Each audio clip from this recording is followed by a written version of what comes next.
السلام علیکم ورحمۃ اللہ وبرکاتہ۔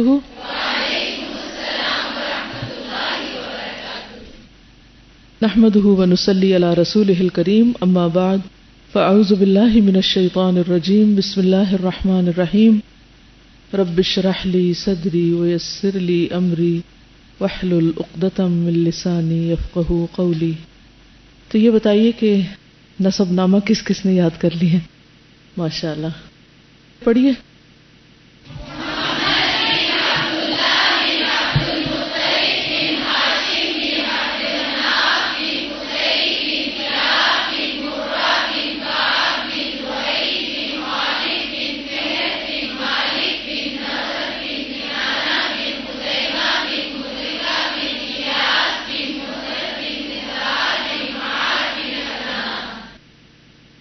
کیسا لگا تھا یاد کر کے؟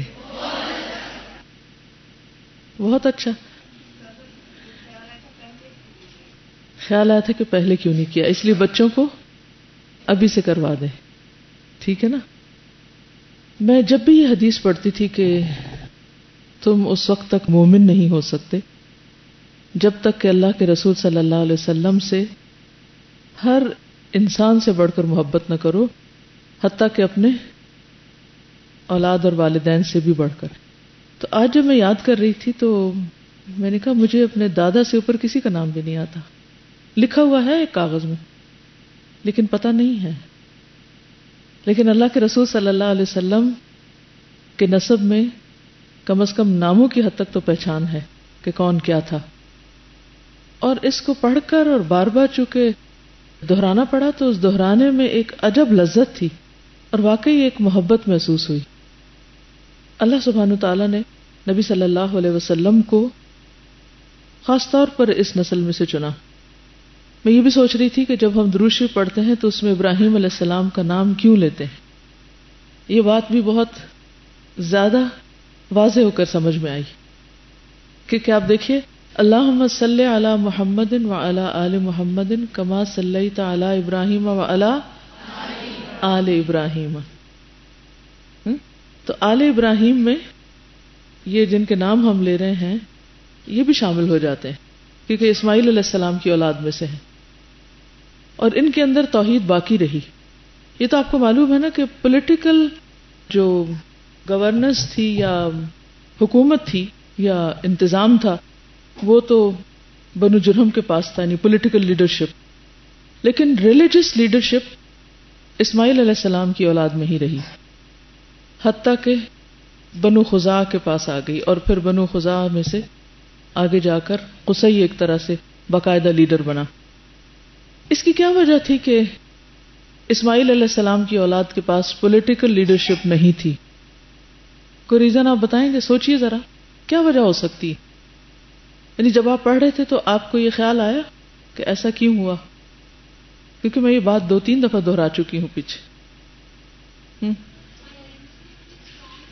نہیں، لیڈرشپ صرف فائنانسز کی بنیاد پر نہیں ہوتی۔ بہت سے لوگ، مثلا طالوت کو اللہ نے جالوت پر جب فوقیت دی تھی تو انہوں نے کہا تھا کہ ان کے پاس مال نہیں ہے، وَلَمْ يُؤْتَ سَعَةً مِّنَ الْمَالِ۔ تو عام لوگوں کی یہی ذہنیت ہوتی کہ شاید مال کی وجہ سے انسان، خصوصاً ہمارے ملک میں تو یہ ایک بہت بڑا فیکٹر ہے۔ مال ہے ایک فیکٹر، لیکن صرف مال نہیں۔ بات یہ ہے کہ اسماعیل علیہ السلام کی اولاد تعداد میں کم تھی، ابھی سمجھ رہے ہیں؟ تعداد میں کم تھی۔ جرہم پورا قبیلہ تھا، جبکہ آپ کی اولاد، یعنی ان کے 12 بیٹے تھے، 12 بیٹوں سے آگے کچھ اولاد ہوئی بھی ہوگی تو وہ کتنے سالوں میں جا کے پلی پھولی ہوگی کہ ان کے کچھ افراد واقعی محسوس ہوں، اور جو پھلے پھولے بھی تو وہ پھر پھیل گئے۔ ان میں سے قیدار جو تھا وہ مکہ میں، اور پھر اس کے بعد آہستہ آہستہ جب ان کی تعداد بڑھی تو پھر الحمدللہ انہوں نے اپنے مقام کو پہچانا، اور بالآخر لیڈرشپ ان کے ہاتھ میں آئی جب تک حضور صلی اللہ علیہ وسلم کی آمد کا زمانہ آ گیا۔ عربوں کے ہاں یہ خاص بات تھی کہ وہ کسی کی بات نہیں سنتے تھے جب تک کہ ان کے نسب کے بارے میں علم نہیں ہوتا تھا، یعنی ان کی بات کو اہمیت نہیں دی جاتی تھی۔ وہاں پر مال سے زیادہ نسب نامے جو تھے ان کی بنا پر لوگوں کی قدر و قیمت ہوتی تھی، یا پھر یہ کہ انہوں نے کوئی خاص قسم کے کارنامے انجام دیے۔ کوئی بہادری کے یا کوئی شجاعت کے، مروت کے، حلم کے، یعنی خصوصی قسم کے کام کیے ہوں. اور ایک اور بات بھی ذہن میں رہے کہ نبی صلی اللہ علیہ وسلم کا جو زمانہ تھا، یعنی وقت کے اعتبار سے بھی بہترین زمانہ تھا. جیسے کہ حدیث میں آتا ہے نا کہ مجھے بنی آدم کے بہترین قرون میں سے گزارا گیا، یہاں تک کہ وہ قرن آیا جس میں میں پیدا ہوا ہوں. ایک اور حدیث سے ہمیں پتہ چلتا ہے خیر القرون قرنی ثم الذین یلونہم ثم الذین یلونہم، سب سے بہترین دور میرا دور ہے، پھر ان کا جو میرے بعد ہے، پھر ان کا جو اس کے بعد ہیں، یعنی پھر وہ آہستہ آہستہ کم ہوتا جائے گا. اور آپ کے بعد 3 صدیاں جو ہیں وہ خیر القرون کہلائی جاتی ہیں. پھر اسی طرح یہ ہے کہ آپ کے نسب نامے کی گواہی جو ہے کہ آپ سب سے بہترین نسب سے تعلق رکھتے ہیں. آپ نے خود تو دی، اللہ سبحانہ وتعالیٰ نے آپ کو جس طرح پیدا کیا، اور آپ سے جب پوچھا گیا تو آپ نے ان چیزوں کو بتایا. اور یہ نسب نامہ بخاری میں بھی لکھا ہوا ہے اور صحیح ترین یہی ہے. اس سے آگے پھر اسماعیل علیہ السلام تک کچھ اختلاف ہے، اور پھر اسماعیل علیہ السلام سے آدم علیہ السلام تک بھی کافی اختلافات ہیں، لیکن یہاں تک بالکل کنفرمڈ ہے.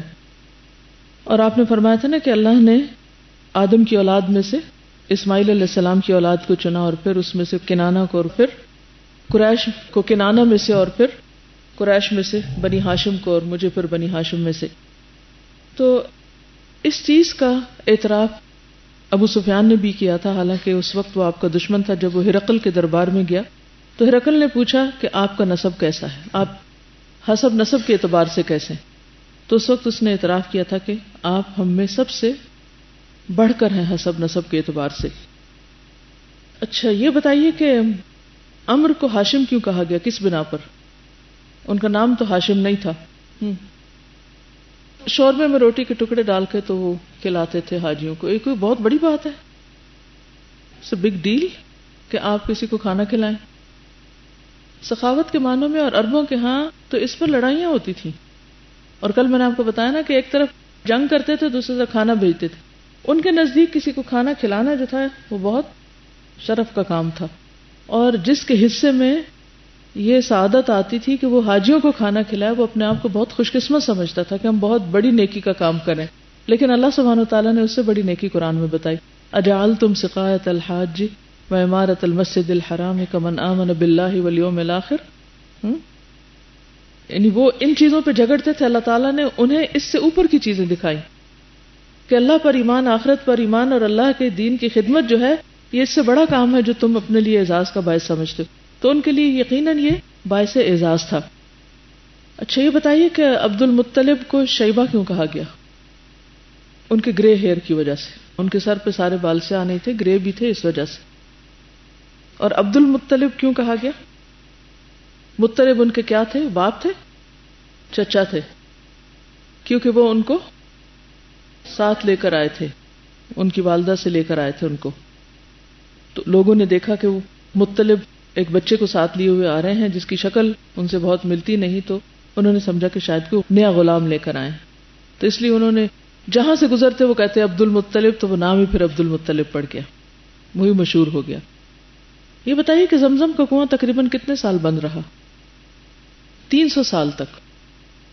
بنو خزاعہ کی جو حکومت تھی قصی تک، وہ 300 سال تھی.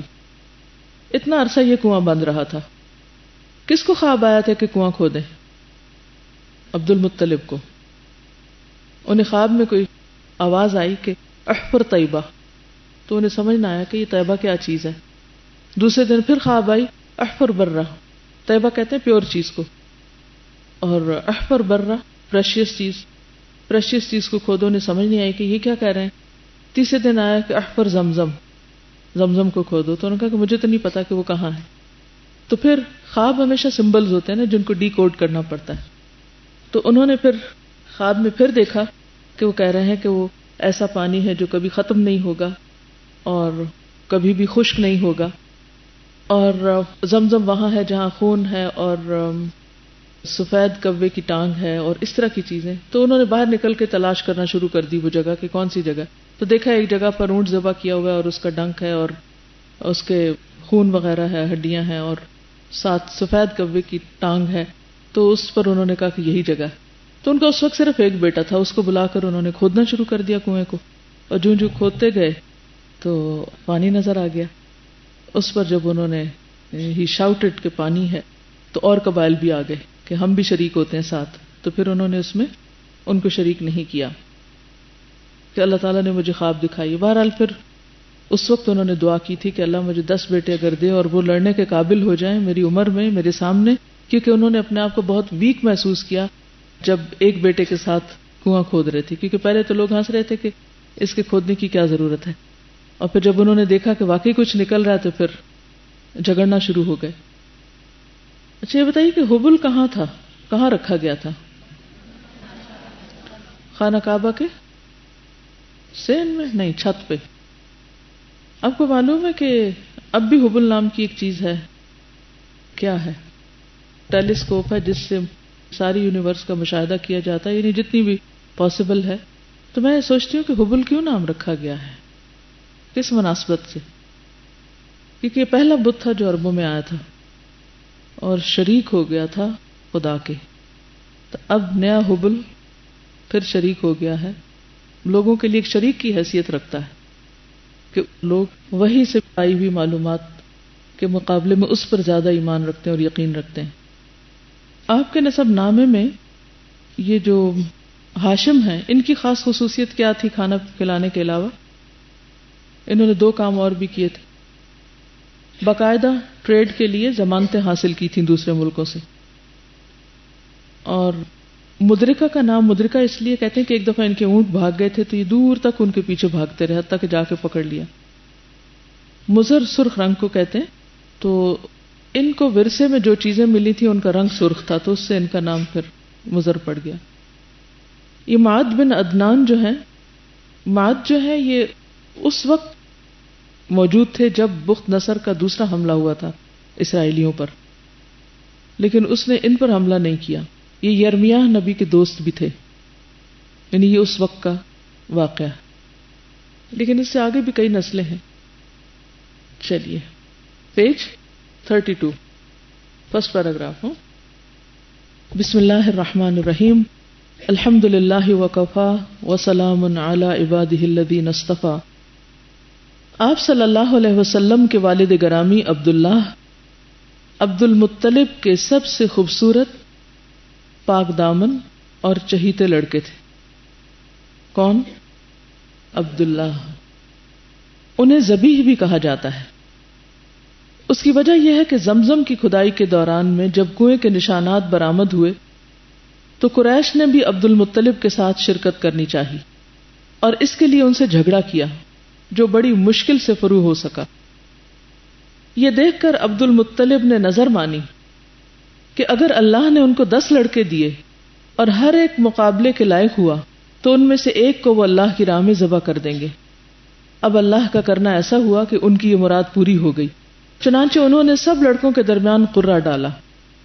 قرہ عبداللہ کے نام نکلا, لہذا ان کو ذبح کرنے کے لیے خانہ کعبہ کے پاس لے گئے, مگر قریش نے انہیں روک دیا. بالخصوص عبداللہ کے بھائی یعنی ابو طالب کے بارے میں آتا ہے اور ماموں سخت آڑے آئے. بالآخر یہ فیصلہ ہوا کہ ان کے بدلے 100 اونٹ ذبح کیے جائیں. چنانچہ عبد المطلب نے ایسا ہی کیا. جیسا کہ پہلے میں نے ذکر کیا تھا کہ پھر جھگڑا جب بہت بڑھا تو انہوں نے کہا کہ عرافہ یا وچ کے پاس چلتے ہیں. تو اس میں ہر قبیلے کی اپنی اپنی ایک کاہنہ عورت یا کاہن ہوتا, اور جب بھی کوئی مشکل معاملہ پیش آتا تو اس کے پاس جاتے. لوگوں کی یہ عادت اب تک گئی نہیں. اب بھی جب لوگوں کو کوئی اہم معاملہ پیش ہوتا ہے, کوئی چوری ہو جائے, کوئی پریشان کن واقعہ پیش آ جائے, تو وہ کہاں جاتے ہیں؟ نجومیوں کے پاس یا ایسے لوگوں کے پاس. بعض اوقات استخارے نکلوانے کے لیے جاتے ہیں. تو کسی سے جا کر اس قسم کا استخارہ نکلوانا یہ بھی کہانت ہی کی ایک قسم ہے. ایسا کرنا درست نہیں, کیونکہ اللہ کے سوا غیب کا علم کسی کو نہیں. استخارہ غیب کی خبریں معلوم کرنے کا نام نہیں. استخارہ اللہ سے کسی اہم معاملے میں خیر کی دعا کرنے یا خیر مانگنے کا نام ہے. تو بہرحال یعنی سب لوگ پھر کاہنہ کے پاس حسب معمول گئے, لیکن یہ دور جاہلیت کا واقعہ ہے. ہمیں کاہنوں کے پاس نہیں جانا. اگر کوئی ایسا معاملہ ہو تو کیا کرنا چاہیے؟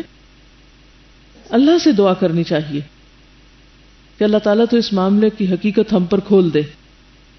تو اس نے کہا کہ اچھا کل آنا، کیونکہ ایسے لوگ اپنی اہمیت جتانے کے لیے مختلف قسم کے مطالبے کرتے رہتے ہیں. بعض اوقات کچھ روپیہ پیسہ لانے کو کہتے ہیں، بعض اوقات کوئی جانور قربان کرنے کو کہتے ہیں، اور کبھی یہ بھی کہتے ہیں کہ ہمیں روحوں سے تعلق قائم کرنا ہے، جنوں سے پوچھیں گے، اور کیونکہ جن بھی ان کے ساتھ شریک ہوتے ہیں ایسے غلط کام کرنے میں. تو بہرحال اگلے دن جب وہ آئے تو اس نے کہا کہ تمہارے ہاں ایک انسان کی جان کی کیا قیمت ہے، ریٹریبیوشن یا دیت کیا ہے؟ تو انہوں نے کہا کہ 10 اونٹ. کہا کہ اگر 10 اونٹ ایک طرف کرو اور عبداللہ ایک طرف، اور پھر تیر ڈالو، وہ جو 5 کے تیر ہوتے ہیں، اگر اس کا اشارہ عبداللہ کی طرف ہوا تو پھر 10 اور بڑھا دینا، اور کرتے کرتے اس طرح 100 اونٹ ہو گئے. بالآخر یہ فیصلہ ہوا کہ ان کے بدلے 100 اونٹ ذبح کیے جائیں. چنانچہ عبد المطلب نے ایسا ہی کیا.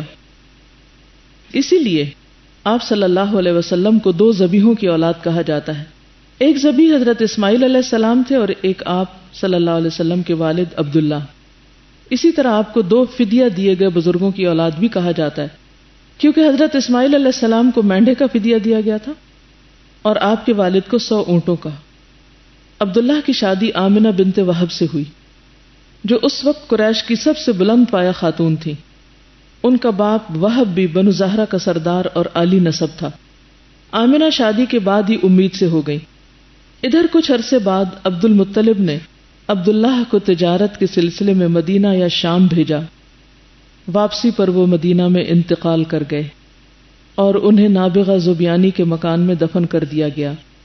اس وقت تک آپ پیدا نہیں ہوئے تھے. گویا جب آپ پیدا ہوئے تو آپ یتیم تھے، جس کا ذکر خود قرآن پاک میں کیا گیا ہے. سورۃ الضحیٰ. بسم اللہ الرحمن الرحیم. والضحى واللیل اذا سجى ما ودعك ربك وما قلى وللآخرة خير لك من الأولى ولسوف يعطيك ربك فترضى ألم يجدك يتيما فآوى ووجدك ضالا فهدى ووجدك عائلا فأغنى فأما اليتيم فلا تقهر وأما السائل فلا تنهر وأما بنعمة ربك فحدث. اس پچھلی ساری عبارت میں جو بات مجھے خاص طور پر سمجھ میں آئی ہے اور ہمارے لیے عمل کا ایک نقطہ ہے، وہ یہ کہ انسان ہر معاملے میں، حتیٰ کہ بچوں کے نام رکھنے کے معاملے میں بھی بہترین رائے اختیار کرے.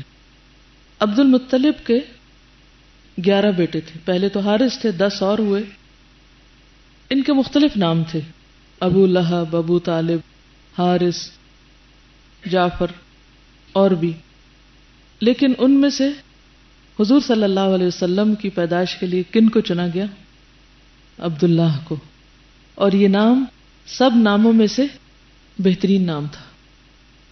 تو اس سے کیا سبق ملتا ہے؟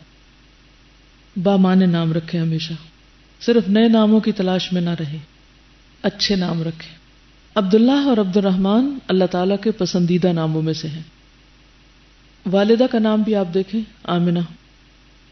پھر آپ کی پیدائش کا مرحلہ ہے. آپ صلی اللہ علیہ وسلم مکہ مکرمہ میں شیب بنی ہاشم کے اندر موسم بہار میں پیدا ہوئے. یہ دوشنبہ سوموار یعنی منڈے کی صبح تھی، ربیع الاول کی 9 اور کہا جاتا ہے کہ 12 تاریخ تھی. سال وہی تھا جس میں ابرہہ نے مکے پر حملہ کیا تھا. چونکہ وہ اپنے ساتھ ہاتھی بھی لایا تھا اور عربی میں ہاتھی کو فیل کہتے ہیں، اس لیے اس کا نام عام الفیل پڑ گیا. اس روز اپریل 571 کی 22 تاریخ تھی. مجھے یہ دونوں تاریخیں بہت اچھی لگتی کیونکہ میری تاریخ پیدائش بھی 22 ہے اور 1957 ہے. تو جب میں اس میں دوسری طرف سے دیکھتی ہوں 57 کا ورڈ تو مجھے بہت اچھا لگتا ہے. بہرحال جس سے محبت ہو انسان اس سے دور پار کی مناسبتیں بھی ڈھونڈ لیتا ہے کہ اچھا وہ فلاں چیز ملتی. پیدائش کے وقت دایا کا کام حضرت عبد الرحمن بن عوف کی والدہ شفا بنت عمرو نے انجام دیا، لیکن آپ کی وفات 8 جون 632 کو ہوئی ہے. یہاں لکھا نہیں لیکن جسٹ ایک آئیڈیا دینے کے لیے 8 جون 632 عیسوی. جب آپ پیدا ہوئے تو آپ کی والدہ نے خواب میں دیکھا کہ ان کے جسم سے ایک نور نکلا ہے جس سے ملک شام کے محل روشن ہو گئے. پھر والدہ نے عبد المطلب کو آپ کی پیدائش کی خوشخبری بھجوائی. پھر والدہ نے عبد المطلب یعنی دادا کو آپ کی پیدائش کی خوشخبری بھجوائی. کیوں؟ کیونکہ باپ نہیں تھے. الم یجد کا یتیمن فآوا. وہ شاداں و فرحاں تشریف لائے اور آپ کو خانہ کعبہ میں لے جا کر اللہ تعالیٰ سے دعا کی اور اس کا شکر ادا کیا، اور اس توقع پر کہ آپ کی تعریف کی جائے گی آپ کا نام محمد رکھا. پھر عرب کے دستور کے مطابق 7ویں دن عقیقہ اور ختنہ کیا اور لوگوں کی دعوت کی. یہ عقیقہ اور ختنہ دور جاہلیت میں بھی ہوتا تھا. یہ سنت تھی کس کی؟ ابراہیم علیہ السلام کی. وہ جو آتا نا وَإِذِ ابْتَلَىٰ إِبْرَاهِيمَ رَبُّهُ بِكَلِمَاتٍ فَأَتَمَّهُنْ، تو ان آزمائشوں میں سے ایک آزمائش یہ بھی بتائی جاتی ہے کہ آپ کو ختنے کا حکم دیا گیا تھا اس عمر میں، شاید 80 سال کے تھے اس وقت، تو آپ نے اللہ کے حکم آنے پر اپنا ختنہ کیا تھا. تو عرب میں بہت سی چیزیں ختم ہو چکی تھی لیکن بہت سی روایات باقی تھی. اسلام نے آ کر ان کو باقی رکھا. بعض لوگ یہ سمجھتے کہ دور جاہلیت کفار شاید بالکل ہی ملحد لوگ تھے، اگرچہ الحاد بھی تھا، یہودیت، عیسائیت، مجوسیت اور سابیز کے علاوہ، سیبین کے علاوہ ایتھیسٹ بھی تھے وہاں پر، ٹھیک ہے، لیکن بہت چند گنے چنے. مکہ میں خاص طور پر میجورٹی مشرکین کی تھی. تو یہاں پر آپ دیکھیے کہ اگرچہ وہ مشرک تھے لیکن ان کے اندر حج کا کانسیپٹ موجود تھا. اس میں بھی کئی خرافات بدعات شامل ہو گئی تھی. ننگے حج کرتے تھے اور کچھ اور غلط کام کیا کرتے تھے. عرفات تک نہیں جاتے تھے جس کی اللہ تعالیٰ نے اصلاح کی. ثم افیدوا من حیث افاض الناس. مشعر حرام کو انہوں نے مقرر کیا تھا، وہاں بیٹھ کے مجلسیں لگاتے تھے. لیکن باقی ریچول جو تھے وہ دور جاہلیت میں بھی اسی طرح ہو رہے تھے جیسے حضرت ابراہیم علیہ السلام کے زمانے سے چلے آ رہے تھے. تلبیہ تک موجود تھا، لبیک اللہم لبیک، لیکن اس میں انہوں نے اضافہ کر لیا تھا، لا شریک لک الا شریکا هو لک. اس کے الفاظ آگے بڑھا لیے تھے اپنے پاس سے. ہم نے بھی تو ایسے بہت سے کام کر رکھے نا، دین میں اپنے پاس سے اضافے کر رکھے. تو عربوں کے ہاں بھی دور جاہلیت میں یہ سب چیزیں ہوئیں. دور جاہلیت کی بہت سی چیزوں کو ریکٹیفائی کیا گیا، ان کو اصلاح کے ساتھ ویسے ہی رکھا گیا، ان میں کوئی بہت بڑی تبدیلی نہیں کی گئی. تو جہاں کہیں بھی آپ دعویٰ کا کام کریں وہاں پر اس بات کا ضرور خیال رکھیں کہ جس لوکل کلچر کے لوگ عادی ہیں ان میں جو چیزیں اسلام سے ٹکراتی نہیں خواہ مخواہ ان کے پیچھے نہ پڑے. مثلا کوئی اگر قمیض شلوار پہنتا تو اس کی وہ اتروا کے آپ کے آپ جبہ ہی پہنے یا آپ لانگ ڈریس پہنے، تو یہ ضروری نہیں ہے. جب تک کوئی چیز یعنی ہر چیز مباح ہے جب تک اس کی حرمت کا ذکر نہ آ جائے قرآن اور سنت سے. اگر آپ ایسا کرنے لگے کہ ہر چیز کو غلط ثابت کرنے لگے اور صرف چند مخصوص چیزوں کو جو عرب کلچر کی ہیں انہی کو اسلام سمجھنے لگے تو دین تنگ ہو جائے گا، لوگوں کے لیے مشکل ہو جائے گی. آپ صلی اللہ علیہ وسلم کو آپ کے والد کی لونڈی ام ایمن گود کھلایا کرتی تھی. وہ حبشن تھی اور ان کا نام برکت تھا. پھر آپ دیکھیے ان کا نام برکت تھا. اللہ تعالیٰ نے ان پر بڑا فضل کیا، چنانچہ انہوں نے آپ کی نبوت کا دور پایا، اسلام لائیں اور ہجرت بھی کی. پھر آپ کی وفات کے 5-6 مہینے بعد وفات پا گئی. وہ بہت رویا کرتی تھی. حضرت ابوبکر اور عمر ان سے ملنے کے لیے جایا کرتے تھے تو پوچھتے تھے کیوں روتی ہیں آپ؟ تو وہ کہتی تھی کہ وحی کا سلسلہ بند ہو گیا ہے. تھی وہ ایک غلام عورت لیکن ذہنی اعتبار سے سوچ کی وسعت کس قدر زیادہ تھی. تو یہ اسلام کا کمال تھا کہ لوگوں کو سوچنا سکھایا اور سوچ کے اعلیٰ معیار دیے. ہم جب پیٹی چیزوں میں پڑے رہتے ہیں نا تو ہم چھوٹی چھوٹی چیزوں کے اوپر ہی اپنی جان گنوا دیتے ہیں، تو بڑی سوچ نہیں آتی، اعلیٰ مقاصد کے لیے کام نہیں کر سکتے۔ رضاعت کیا ہے؟ دودھ پلانا۔ آپ صلی اللہ علیہ وسلم کی والدہ کے بعد سب سے پہلے ابو لہب کی لونڈی ثویبہ نے آپ کو دودھ پلایا۔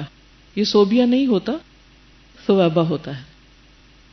اس وقت اس کا اپنا جو بچہ دودھ پیتا تھا اس کا نام مسروح تھا۔ ثویبہ نے آپ سے پہلے حضرت حمزہ بن عبد المطلب کو، یعنی آپ کے چچا کو، اور آپ کے بعد ابو سلمہ بن عبد الاسد مخزومی کو بھی دودھ پلایا تھا، لہذا یہ تینوں آپ کے رضاعی بھائی ہوئے۔ ٹھیک ہے؟ ابو سلمہ کون تھے؟ کچھ پتا آپ کو؟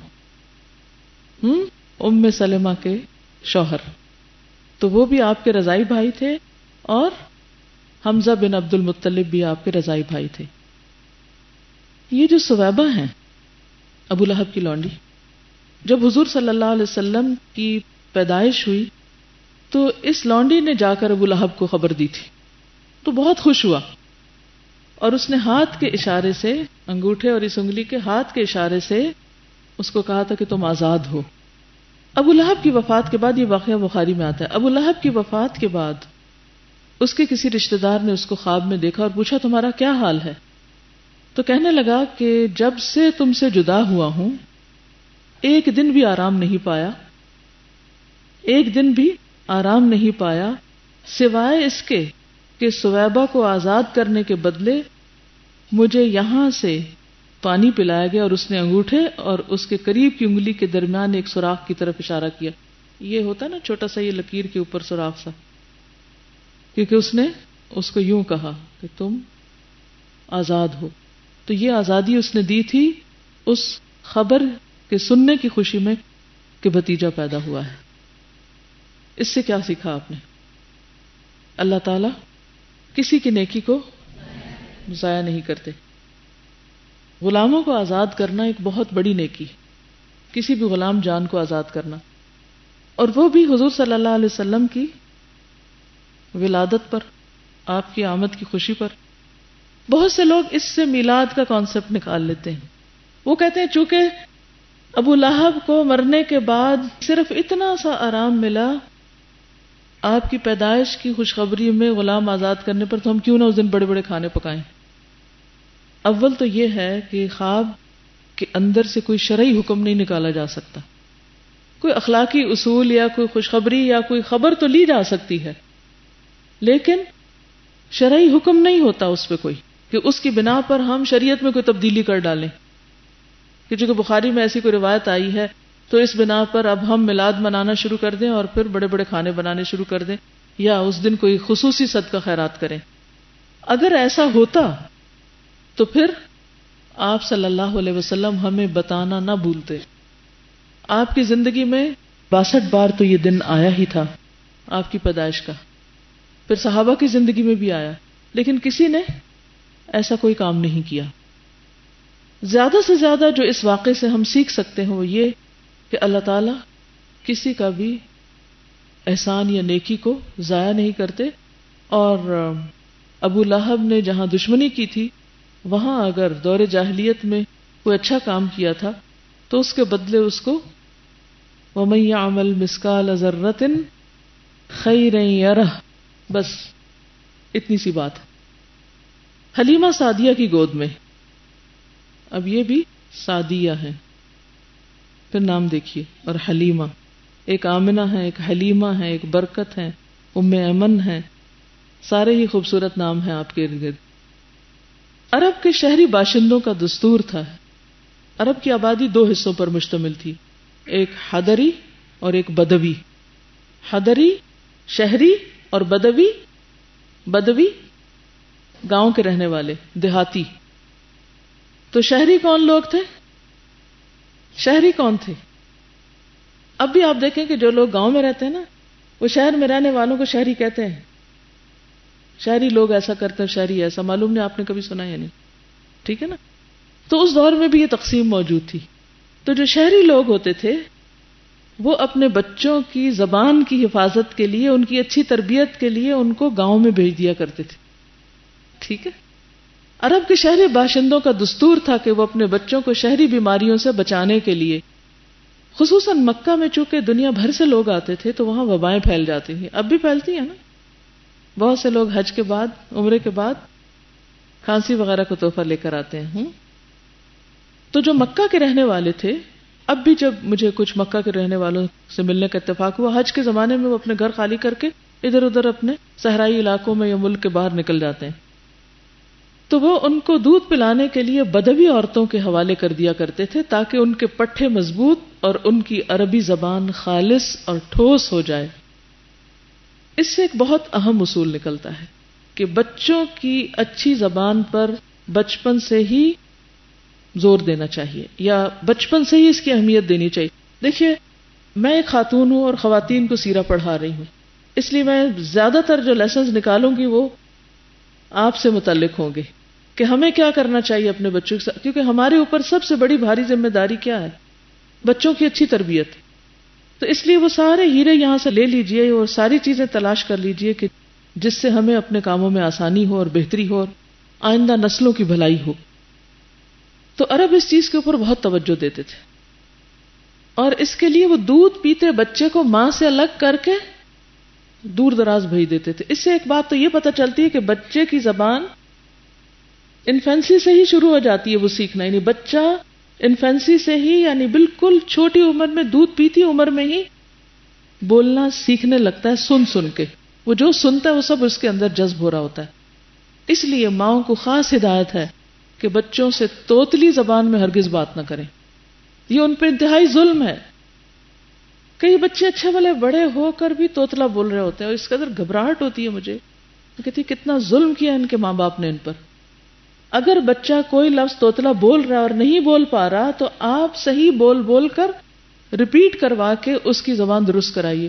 مجھے اچھی طرح یاد ہے، میں جب بہت چھوٹی تھی مجھے رے نہیں بولنی آتی تھی، رے کہتی تھی تو میری شامت آئی رہتی تھی. گھر میں اتنی دفعہ رے کی پٹی پڑھائی جاتی کہ اس وقت تک چھوڑا نہیں گیا جب تک کہ وہ لفظ نکلا نہیں منہ سے. اور جب ہمارے منہ سے ذرا سا بھی لفظ ادھر سے ادھر ہوتا تو سخت پکڑ ہوتی تھی. ہمیں ایسے بچوں سے ملنے نہیں دیا جاتا تھا جن کی زبان گندی تھی. گالی دینا تو دور کی بات، سننے تک کو گوارا نہیں کیا جاتا تھا. اور یہ ساری چیزیں بچپن میں تربیت کا حصہ بنتی. تو اس لیے اگر آپ کے ماحول میں کچھ بھی ایسی چیزیں ہیں تو میکسیمم بچوں کو بچا کے رکھیں ان سے.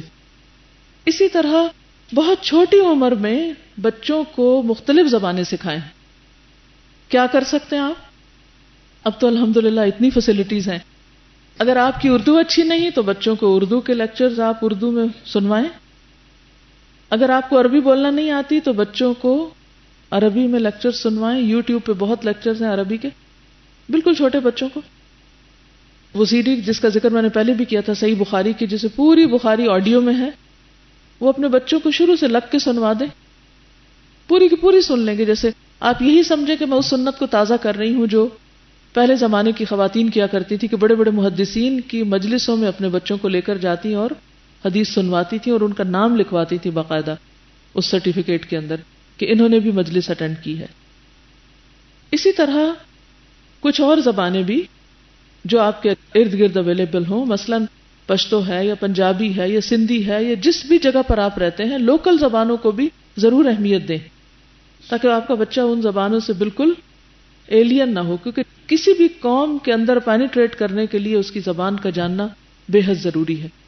زبان بہت سے فاصلوں کو مٹا دیتی ہے، ایک دم لوگوں کو قریب کر لیتی. اور دوسری بات یہ ہے کہ چھوٹے بچوں کو ہی ریڈنگ شروع کروائیں. اگر وہ نہیں پڑھ سکتے تو خود ان کو پڑھ کے سنائیں، ان کی ووکیبلری بلڈ کریں، ان کو کسی بھی طرح ان کی جو زبان کی بنیاد ہے، ایکسپریشن جو ہے، وہ بچپن سے ہی ٹھیک کروائیں. کیونکہ اللہ سبحانہ و تعالیٰ نے انسان کو کس بنا پر فوقیت دی ہے؟ الرحمن علم القرآن خلق الانسان علمہ البیان. اگر انسان کو بیان نہیں آتا، ایکسپریس کرنا نہیں آتا، کمیونیکیٹ کرنا نہیں آتا، بولنا نہیں آتا تو بہت بڑے نقصان میں ہے.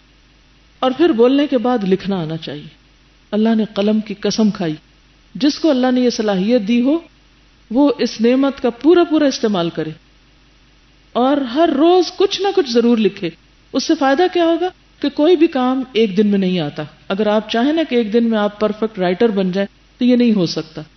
لکھتے لکھتے لکھتے لکھتے آپ لکھنا جانیں گے. لہذا ہر روز کچھ نہ کچھ لکھیں تو انشاءاللہ ایک وقت آئے گا کہ آپ لکھنے کے قابل ہو جائیں گے اگر آپ اپنے اندر لکھنے کی کچھ بھی صلاحیت پاتے ہیں. دیکھیے دنیا میں جتنے بھی لوگوں نے کچھ کام کیا نا وہ ماں کے پیٹ سے ماہر پیدا نہیں ہوئے. انہوں نے کام کر کر کے محنت کر کر کے اپنے آپ کو کسی کمال تک پہنچایا. اب اگر آپ سے پہلے کچھ لوگ وہاں تک پہنچ گئے اور آپ ابھی یہاں کھڑے ہیں تو یہ سوچ کے کہ ہائے وہ بہت اونچے جا چکے اور میرے تو بس کی بات نہیں, یہ تو بس چند لوگ ہی اس چوٹی تک پہنچتے ہیں. نہیں, آپ بھی پہنچ سکتے ہیں, شرط ہے محنت. تو کوئی بھی صلاحیت جو اللہ نے آپ کو دی اس کو پہچان کر اس کا حق ادا کرنے کے لیے, اس کا شکر ادا کرنے کے لیے آپ اس کو استعمال کریں اور ریپیٹڈلی کریں حتیٰ کہ آپ کو اس کے اندر مہارت پیدا ہو جائے. حضرت عائشہ رضی اللہ تعالی عنہا کہتی ہیں کہ رسول اللہ صلی اللہ علیہ وسلم کی گفتگو تم لوگوں کی طرح لگاتار اور جلدی جلدی نہیں ہوتی تھی, نہیں بہت تیز نہیں بولتے تھے, بلکہ واضح اور صاف صاف گفتگو فرماتے تھے کہ ہر سننے والا اس کو محفوظ کر لیتا تھا. اور یہ آپ نے سیکھا کہاں سے تھا؟ آغاز کہاں سے ہوا؟ بچپن سے ہوا تھا. ایک اور حدیث میں آتا ہے میں تم میں سب سے زیادہ فصیح تر ہوں کیونکہ میں قریش میں سے ہوں اور میری زبان بنو سعد کی زبان ہے, یعنی میں نے زبان بنو سعد سے سیکھی ہے اور وہ زبان دانی میں بہت مشہور تھے. تو اسی دستور کے مطابق عبد المطلب کو بھی دودھ پلانے والی دایا کی تلاش تھی. ادھر بنو سعد بن بکر بن حوازن کی کچھ عورتیں اسی غرض سے مکہ آئیں اور ان کے روبرو آپ صلی اللہ علیہ وسلم کو بھی پیش کیا گیا. مگر جب انہیں معلوم ہوا کہ آپ یتیم ہیں تو وہ آپ کو لینے سے انکار کر دیتی. الم یجدک یتیما فآوی, سب نے انکار کر دیا. ایک خاتون حلیمہ بنت ابی ذؤیب کو کوئی بچہ نہ ملا, لہذا انہوں نے مجبوراً آپ ہی کو لے لیا. مگر جب لے لیا تو ان پر خوش قسمتی کا ایسا دروازہ کھلا کہ دنیا حیرت زدہ ہو گئی, جس کی ایک جھلک آپ آئندہ سطور میں ملاحظہ کریں گے. حضرت حلیمہ کے والد ابو ذؤیب کا نام عبداللہ بن حارث تھا. وہ آپ کے رضائی نانا ہوئے. کیا ہوئے؟ رضائی نانا. حلیمہ کے شوہر کا نام حارث بن عبد العزیٰ تھا, حارث, اور دونوں ہی قبیلہ سعد بن بکر بن حوازن سے تعلق رکھتے تھے. اس طرح حارث کے بچے بچیاں آپ کے رضائی بھائی بہن ہوئے جن کے نام یہ ہیں عبداللہ, انیسہ, جدامہ, ان کا لقب شیماء تھا اور اسی سے وہ مشہور ہوئیں. وہ قدرے بڑی تھی اور آپ کو گود کھلایا کرتی تھی. حلیمہ کے گھر میں برکات کی بارش, جیسا کہ پہلے اشارہ کیا گیا ہے کہ جب تک آپ حلیمہ کے گھر میں موجود رہے ان کا گھر برکتوں سے مالا مال رہا. حلیمہ کا بیان ہے کہ جب وہ مکہ آئی تھی تو قحط سالی کا دور تھا. ان کے پاس ایک گدھی تھی جو اس قدر کمزور اور دبلی تھی کہ پورے قافلے میں سب سے سست اور مریل چال چلتی تھی. ایک اونٹنی بھی تھی, وہ ایک قطرہ دودھ نہ دیتی تھی. حلیمہ کا اپنا بچہ بھوک کی بے قراری سے پوری رات بلکتا اور چیختا رہتا, نہ خود سوتا نہ ماں باپ کو سونے دیتا. مگر جب وہ آپ صلی اللہ علیہ وسلم کو اپنے ڈیرے پر لے کر آئیں اور گود میں رکھا تو سینہ دودھ سے بھر گیا, حتیٰ کہ آپ نے شکم سیر ہو کر دودھ پیا اور آپ کے ساتھ حلیمہ کے بچے نے بھی جی بھر کر پیا. پھر دونوں آرام کی نیند سو گئے. ادھر شوہر اٹھ کر اونٹنی کے پاس گیا تو کیا دیکھتا ہے کہ تھن سے دودھ ابلا چاہتا ہے. چنانچہ اس نے اس قدر دودھ دوہا کہ دونوں نے خوب آسودہ اور سیراب ہو کر پیا اور نہایت پرسکون رات گزاری. مکہ سے واپسی کے دوران میں حضرت حلیمہ اسی خستہ حال گدھی پر سوار ہوئی اور اپنے ساتھ آپ کو بھی لیا. مگر اب وہی گدھی اس قدر تیز چلی کہ پورے قافلے کو کاٹ کر آگے نکل گئی کہ کوئی گدھا اس کا ساتھ نہ پکڑ سکا. حضرت حلیمہ کا وطن دیار بنو سعد سب سے زیادہ قحط زدہ تھا, مگر اس کے باوجود مکہ سے واپسی کے بعد ان کی یہ حالت ہوئی کہ جب بکریاں چرا کر واپس آتی تو ان کی کوکھ نکلی ہوتی. کوکھ نکلی ہوتی کا مطلب یعنی پیٹ بھرا ہوتا اور پسلیوں سے باہر پھول جاتا, اور تھن دودھ سے لبریز ہوتے. میاں بیوی خوب دودھ دوہتے اور پیتے, جبکہ کسی اور انسان کو دودھ کا ایک قطرہ بھی میسر نہ ہوتا. یوں اس خانوادے کو مسلسل خیر و برکت نصیب ہوتی رہی, یہاں تک کہ 2 سال گزر گئے اور مدت رضاعت پوری ہو گئی. چنانچہ حلیمہ نے آپ کا دودھ چھڑا دیا. اس دوران میں آپ صلی اللہ علیہ وسلم پختہ اور مضبوط ہو چکے تھے. کچھ اور عرصہ حلیمہ کے پاس. حلیمہ کا دستور تھا کہ وہ آپ کو ہر 6 مہینے بعد مکہ لاتی، والدہ اور خاندان کے لوگوں سے ملاتی، پھر اپنے دیار بنو سعد واپس لے جاتی. ہر 6 ماہ کے بعد ملاقات، اور ہم ہر ویکنڈ پر جاتے ہیں. جب مدت رضاعت پوری ہو گئی اور دودھ چھڑا کر آپ صلی اللہ علیہ وسلم کو آپ کی والدہ کے پاس لائیں تو اب تک جو خیر و برکت دیکھ چکی تھی اس کے پیش نظر چاہتی تھی کہ آپ کو انہی کے پاس رہنے دیا جائے، مزید رہے. چنانچہ انہوں نے آپ کی والدہ سے کہا کیوں نہ آپ بچے کو میرے پاس ہی رہنے دیں کہ وہ ذرا اور مضبوط ہو جائے، کیونکہ مکہ کی وبا سے ڈر لگتا ہے. والدہ اس پر راضی ہو گئی اور حلیمہ آپ کو لے کر خوش خوش اپنے گھر واپس ہوئی، اور آپ تقریباً مزید 2 برس تک وہیں رہے. کتنے سال ہو گئے اب؟ 4 سال. پھر آپ کا سینہ مبارک چاک کیے جانے کا واقعہ پیش آیا، جس سے ڈر کر حلیمہ اور ان کے شوہر نے آپ کو آپ کی والدہ کے حوالے کر دیا. وہ واقعہ کیا ہے؟ کچھ پتا وہ کیا واقعہ؟ یہ آگے لکھا ہوا ہے.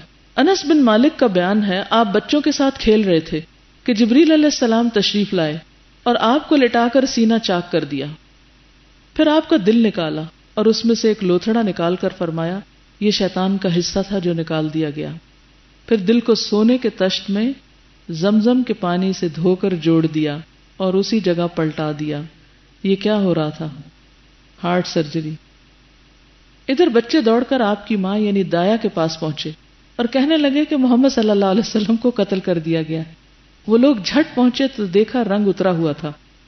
حضرت انس کا بیان ہے کہ میں نبی صلی اللہ علیہ وسلم کے سینے پر سلائی کا اثر دیکھتا تھا، یعنی باقاعدہ جیسے آپ نے کبھی دیکھا ہوگا جن لوگوں کا آپریشن ہوتا ہے اس کے بعد ٹانکے لگے ہوتے، سیاہ ہوتا ہے نا، تو سینے پر وہ سلائی کا اثر بھی تھا جس کو باقاعدہ کاٹ کر نکال کر دھویا گیا، صاف کیا گیا اور پھر واپس اندر دوبارہ پلانٹ کر دیا گیا. آپ دیکھیے کہ آج ہم جب کسی ڈاکٹر کے بارے میں سنتے ہیں کہ وہ دل کا آپریشن کرنے میں کامیاب ہو گیا ہے تو ہم بہت متاثر ہوتے ہیں. لیکن عموماً ہارٹ سرجری کیوں کی جاتی ہے آج کل؟ کیا بند ہو جاتا ہے؟ والز بند ہو جاتے ہیں، شریانیں بند ہو جاتی ہیں دل کی. تو وہاں ایسا کوئی معاملہ نہیں تھا، وہاں دل کے اندر سے سیاہ چیز نکال دی گئی تھی، جس سیاہ جگہ، اندھیری جگہ شیطان جا کے ابن آدم کے اندر اپنی جگہ بنا لیتا اور وہاں سے وہ کنٹرول کرتا ہے. پھر یاد رکھیے کہ شیطان جو ہے وہ صدور تک آتا ہے، عام طور پر صدر تک، سینے تک. الذی یوسوس فی صدور الناس، یہاں سے پھونک مارتا ہے، یہاں سے اندر جاتا ہے، اور جب انسان اللہ کا ذکر کرتا ہے تو پھر بھاگ جاتا ہے، دل کو جا کے نہیں پکڑتا. لیکن جس کے وہ دل پہ جا کے قبضہ کر لیتا ہے تو گویا وہ انسان کے دل پر پوری حکومت کرتا ہے. یہ وہ کیفیت ہوتی ہے جس کے بعد پھر انسان کا دل اللہ کے ذکر میں، اللہ کی بات میں، اللہ کی مجلس میں لگتا ہی نہیں، اس پر اللہ کی کوئی بات اثر کرتی نہیں. اسی لیے آپ نے دیکھا ہوگا کہ ایک سٹیج ہوتی ہے کہ بچوں کو اگر آپ کوئی اچھی بات بتائیں تو وہ سن لیتے ہیں یا دلچسپی سے سنتے ہیں یا نہ نہیں کرتے. پھر ایک وقت ایسا آتا ہے کہ اگر وہ دین سے دور ہوں اور کوئی ان کو خدا رسول کی بات نہ بتائی جائے اور بالکل ماحول بھی خدا فراموش ہو، تو آہستہ آہستہ آہستہ آہستہ بہت زیادہ میوزک سننے اور ایسی فلمیں وغیرہ دیکھنے سے کہ جس میں محض شیطانی کھیل کے اور کچھ نہ ہو، تو وہ شیطان کے اثرات دل کے بالکل اندر تک، اس لوتھڑے تک پہنچ جاتے ہیں. پھر وہ پوری طرح اسے کنٹرول کرتا ہے. اب کیا ہے؟ زبان بھی دل سے کنیکٹڈ ہے، آنکھیں بھی دل سے کنیکٹڈ ہیں، کان بھی دل سے کنیکٹڈ ہیں، اور یہ سارے دروازے ہیں دل تک جانے کے. پھر انسان کو صرف وہ دیکھنا اچھا لگتا ہے جو شیطان کو خوش کرتا ہے، کیونکہ وہ اندر بیٹھا ہوا. وہ سننا اچھا لگتا ہے جو شیطان کو خوش کرتا ہے، وہ بولنا اچھا لگتا ہے جو شیطان کو خوش کرتا ہے. لہٰذا انسان پوری طرح کان، آنکھ، زبان سے شیطان کے کنٹرول میں آ جاتی ہے. یعنی ان تینوں چیزوں پر بھی شیطان کا کنٹرول ہو جاتا ہے اور انسان کا پورا مزاج اور ٹیسٹ بدل جاتا ہے. قرآن چونکہ شفا ہے، جب انسان قرآن پڑھتا ہے اور وہ دل کے اندر اترتا ہے دل کے تالے کھلتے ہیں، شیطان تالے لگا دیتا ہے. افلا یتدبرون القرآن ام علی قلوب اقفالها، جب وہ تالے کھلتے ہیں تو پھر کیا ہوتا ہے؟ دل پہ اللہ کی بات اثر کرتی ہے اور علاج ہونا شروع ہوتا ہے. پھر انسان کا مزاج بدلتا ہے، پھر میوزک کی بجائے قرآن کی آیات کی تلاوت زیادہ اچھی لگنے لگتی، بلکہ میوزک یا اس طرح کی لغو گفتگو سے کسی قسم کی کوئی دلچسپی انسان کو نہیں رہتی. اسی طرح دیکھنے میں بھی کسی حرام چیز کو دیکھنے سے انسان کی دلچسپی نہیں رہتی. پھر انسان اپنی زبان پر بھی غلط باتیں نہیں لاتا. اگر زبان غیبت کر رہی ہے، اگر زبان دوسروں کا مذاق اڑا رہی ہے، اگر زبان سے غلط باتیں نکلتی چلی جا رہی ہیں، سلپ ہوتی چلی جا رہی ہیں، تو فوراً دل کی فکر کیجیے. کوئی چیز آپ کی زبان کی اصلاح نہیں کر سکتی جب تک کہ دل کی اصلاح نہ ہو، اور دل کا علاج قرآن میں ہے، اللہ کے ذکر میں ہے. لہذا اس کی کثرت کر دیجیے. بالکل ایسے ہی جیسے اگر کہیں پر آپ دیکھتے ہیں کہ کوئی چیز میلی ہو گئی ہے تو آپ پانی سے اس کو دھونا شروع کر دیتے ہیں، تو دل کو بھی دھو ڈالیے. تو آپ کا دل باقاعدہ دھویا گیا تھا. پھر یہ بتائیے کہ کس چیز سے دھویا گیا تھا؟ زمزم سے. باقی سب چیزیں تو اوپر سے آئی تھی، لیکن جس چیز سے دھویا گیا وہ زمین سے تھا.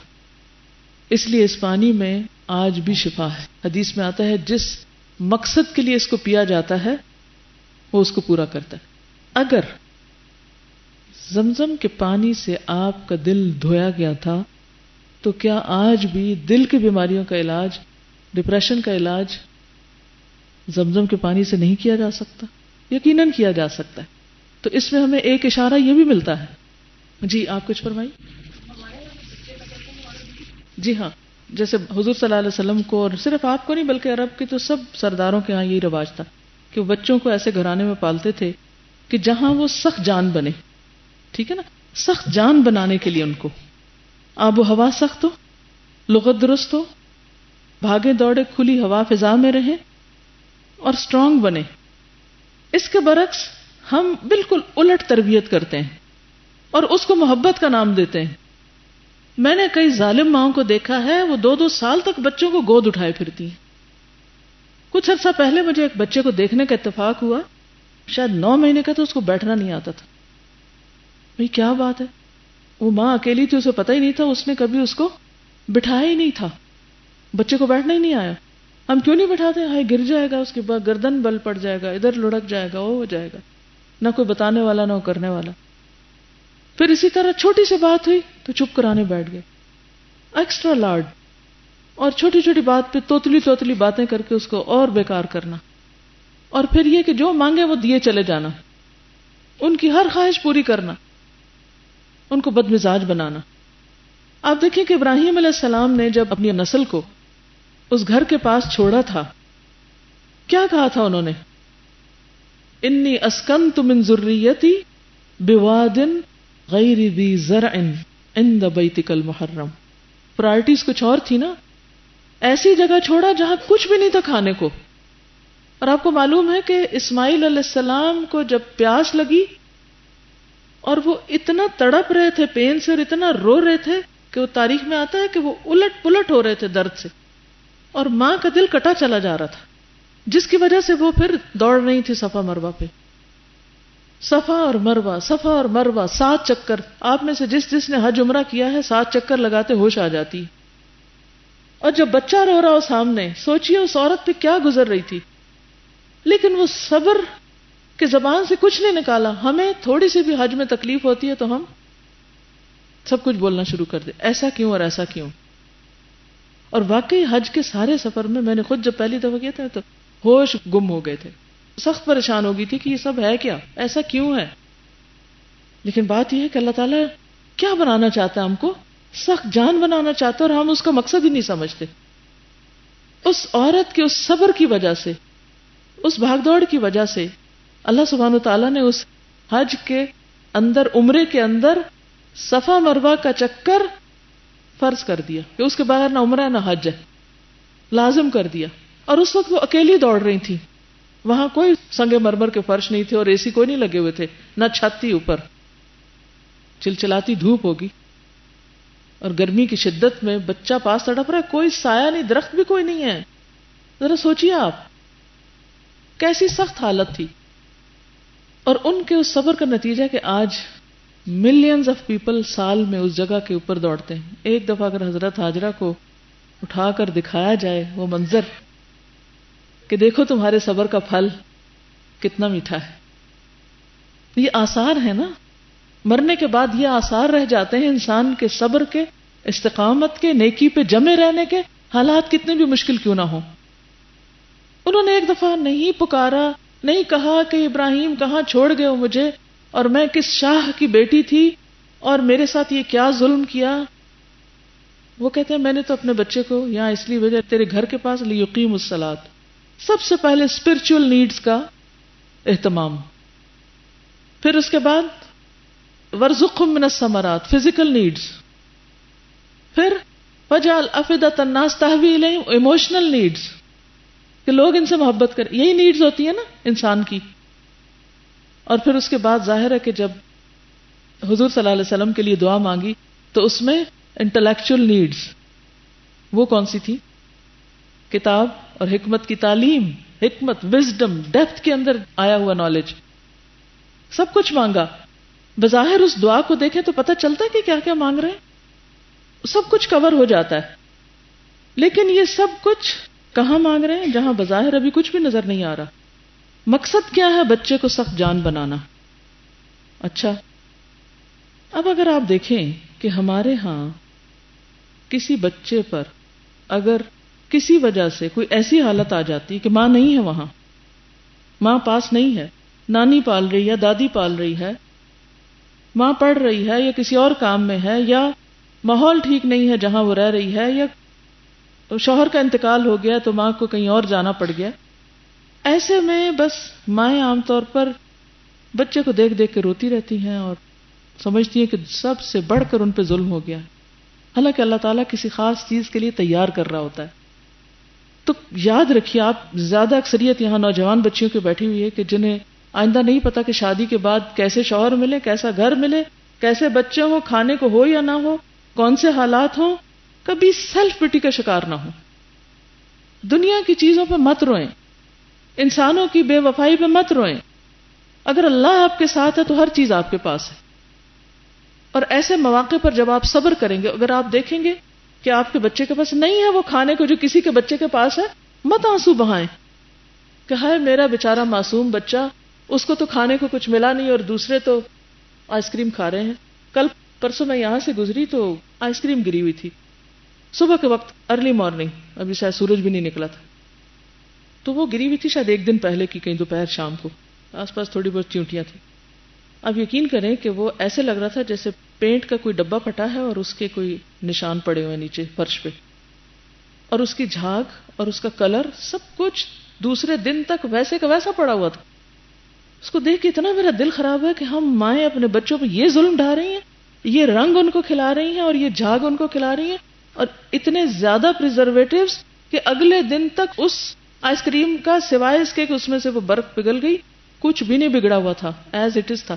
یہ جب ہمارے جسموں میں جاتے ہیں, معصوم بچوں کے اندر کیا صحتیں ہوں گی ان کی, اور کیا بن کے یہ نکلیں گے. ہم اپنی جان چھڑانے کے لیے جاؤ یہ پیسے اور جاؤ آئس کریم کھا لو اور ہماری جان چھوڑو. نہ خود لنچ بنا کے دیتی ہیں, ہر وقت جنک فوڈ. اس جنک فوڈ نے ہماری نسلوں کو تباہ کر دیا ہے, اور یہ ہم سب کچھ لاڈ میں کر رہے ہیں. لاڈ میں ہم مائیں ظلم کر رہی ہیں, ظلم. ہم سمجھتے ہیں کہ جو بچے میک ڈونلڈ KFC پہ جا رہے ہیں وہ بڑے خوش قسمت بچے ہیں, اور ان کو زندگی کی ہر نعمت اور سہولت اور بہت پیمپرڈ اور بہت ہی وہ کوئی خوش قسمت ہے. اور اگر ہمارے بچے کسی وجہ سے نہیں جا پا رہے تو وہ شاید بہت محروم ہے. اس محرومی سے باہر آئیے. اس میں آپ دیکھیے کہ ایک اور روایت میں آتا ہے کہ حضرت عتبہ رضی اللہ تعالیٰ عنہ سے مروی ہے کہ ایک آدمی نے نبی صلی اللہ علیہ وسلم سے پوچھا کہ یا رسول اللہ, ابتدا میں آپ کے ساتھ کیا احوال پیش آئے, یعنی آپ کا بچپن کیسے گزرا؟ نبی صلی اللہ علیہ وسلم نے فرمایا, مجھے دودھ پلانے والی خاتون کا تعلق بنو سعد بن بکر سے تھا. ایک دن میں ان کے ایک بیٹے کے ساتھ بکریوں کو چرانے چلا گیا. ہم نے اپنے ساتھ توشہ بھی نہیں لیا تھا, کوئی لنچ پیک کر کے نہیں لے گئے تھے, اس لیے میں نے کہا بھائی والدہ کے پاس توشہ لے آؤ وہ چلا گیا اور میں بکریوں کے پاس رکا رہا. اس حدیث سے کئی اور گوشے کھلتے ہیں. نمبر 1 یہ کہ جاتے وقت کھانا نہیں لے کر گئے، لیکن خود جا کے کھانا مانگا بھی نہیں.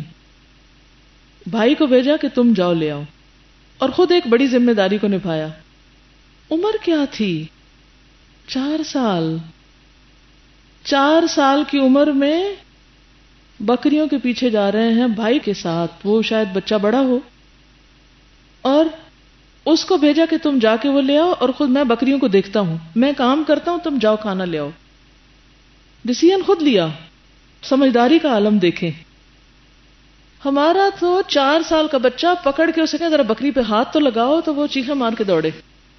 یہ ہم نے تربیت کی ہے ان کی. اس قدر خوف ہے جانوروں سے، جانوروں کے پاس نہیں جانے دیتے. باہر کے ملکوں میں نا موبائل زو ہوتا ہے، تو وہ گھر پہ لے آتے ہیں جانوروں کو، سمجھے کہ جیسے ریڑھی پہ بٹھا کے، اور پھر دیکھ دکھا کے پھر واپس کر دیں، کیونکہ اب گھر میں رکھنے کی تو ضرورت نہیں ہے شیر کو. پھر آپ دیکھیں کہ اسی عرصے کا واقعہ آپ بتاتے ہیں کہ جب آپ بکریاں چرا رہے تھے، اور یہ کہتے ہیں کہ اسی دوران گدھ کی طرح 2 سفید پرندے آئے، فرشتے تھے، اور ایک دوسرے سے پوچھنے لگے کہ کیا یہ وہی ہے؟ دوسرے نے اس بات میں جواب دیا. چنانچہ وہ تیزی سے میری طرف بڑھے، مجھے پکڑ کر چت لٹایا اور میرے پیٹ کو چاک کر دیا. پھر میرے دل کو نکال کر اسے چیرا، پھر اس میں سے خون کے 2 سیاہ جمے ہوئے ٹکڑے نکالے، اور ایک نے دوسرے سے کہا کہ میرے پاس ٹھنڈا پانی لے کر آؤ، اور اس نے اس سے میرا پیٹ دھویا. پھر اس نے برف کا پانی منگوایا اور اس سے میرے دل کو دھویا. پھر سکینت منگوائی اور اسے میرے قلب میں بکھیر دیا. پھر دوسرے سے کہا کہ اب اسے سی دو. چنانچہ اس نے سلائی کر دی اور مہر نبوت لگا دی، سیل کر دیا. اس کے بعد ان میں سے ایک نے دوسرے سے کہا کہ ایک پلڑے میں انہیں رکھو اور دوسرے پلڑے میں ان کی امت کے 1000 آدمیوں کو رکھو. اچانک مجھے اپنے اوپر 1000 آدمی نظر آئے. مجھے خطرہ ہوا کہ کہیں وہ مجھ پر گر نہ پڑے. پھر وہ کہنے لگا کہ اگر ان کی ساری امت سے بھی ان کا وزن کیا جائے تو انہی کا پلڑا جھکے گا. یعنی حضور صلی اللہ علیہ وسلم کا جو مقام ہے اور جو نیکی ہے اور عبادت ہے اور اخلاق ہے اور تقوی ہے، وہ پوری امت کے لوگوں کے مقابلے میں زیادہ ہے. پھر وہ دونوں مجھے چھوڑ کر چلے گئے اور مجھ پر شدید خوف طاری ہو گیا. میں اپنی رضائی والدہ کے پاس آیا اور انہیں اپنے ساتھ پیش آنے والے واقعے کی اطلاع دی، جسے سن کر وہ ڈر گئیں کہ کہیں مجھ پر کسی چیز کا اثر تو نہیں ہو گیا، اور کہنے لگی میں تمہیں اللہ کی پناہ میں دیتی ہوں. یعنی اللہ کا کانسیپٹ اس وقت بھی موجود تھا. دین ابراہیمی کے آثار تھے جو نسل در نسل کے اندر چلے آ رہے تھے. کچھ لوگ جنوں کی پناہ لیتے تھے اور کچھ اللہ کی. یہ سلسلہ الاحادیث صحیحہ سے ہے. پھر انہوں نے اپنا اونٹ تیار کیا، مجھے کجاوے پہ بٹھایا، خود میرے پیچھے سوار ہوئیں، اور ہم سفر کر کے اپنی والدہ کے پاس آ گئے. اور انہوں نے میری والدہ سے کہا کہ میں اپنی امانت اور ذمہ داری ادا کرنا چاہتی ہوں. پھر انہوں نے میرے ساتھ پیش آنے والا واقعہ بیان کیا، لیکن میری والدہ اس سے مروب نہیں ہوئی اور کہنے لگی کہ میں نے اپنے آپ سے ایک نور نکلتے ہوئے دیکھا تھا جس سے شام کے محلات روشن ہو گئے. یعنی جب پیدائش ہوئی تھی تو میں نے اس وقت ایسی علامات دیکھی تھی. اچھا، اگر ہمارے کسی بچے کے ساتھ کوئی ان یوزول بات پیش آ جائے تو ہمارا ری ایکشن کیا ہوتا ہے؟ اگر کوئی گر کے بے ہوش ہو جائے یا کوئی اور ایکسیڈنٹ اس کے ساتھ ہو جائے تو عموماً مائیں کیا کرتی؟ اس کو سنبھالنے کے بجائے انہیں سنبھالنا پڑ جاتا ہے، اوور ری ایکٹ کرتی. یہ بھی درست نہیں. دیکھیے، آپ کا ایک ایک ایکشن بچہ نوٹ کر رہا ہوتا ہے. اگر آپ کسی چیز کو دیکھیں چیخیں چلائیں گے، وہ چھپکلی، وہ کاکروچ، بچہ کیسے بہادر ہوگا؟ چاہے آپ کو ڈر لگے، بچے کے سامنے ڈر نہیں دکھانا. یاد رہے گی یہ بات میری، تاکہ آپ کے بچے بہادر ہوں. جن سے نہیں ڈرانا، جن سے نہیں ڈرانا، اندھیرے سے نہیں ڈرانا. مجھے اچھی طرح یاد ہے کہ میرا بیٹا کافی بڑا ہو گیا تھا تو میں اسے اندھیرے میں بھیج دیتی تھی، وہ لے آؤ، وہ کر لو، اور جان بوجھ کے میں بھیجتی تھی.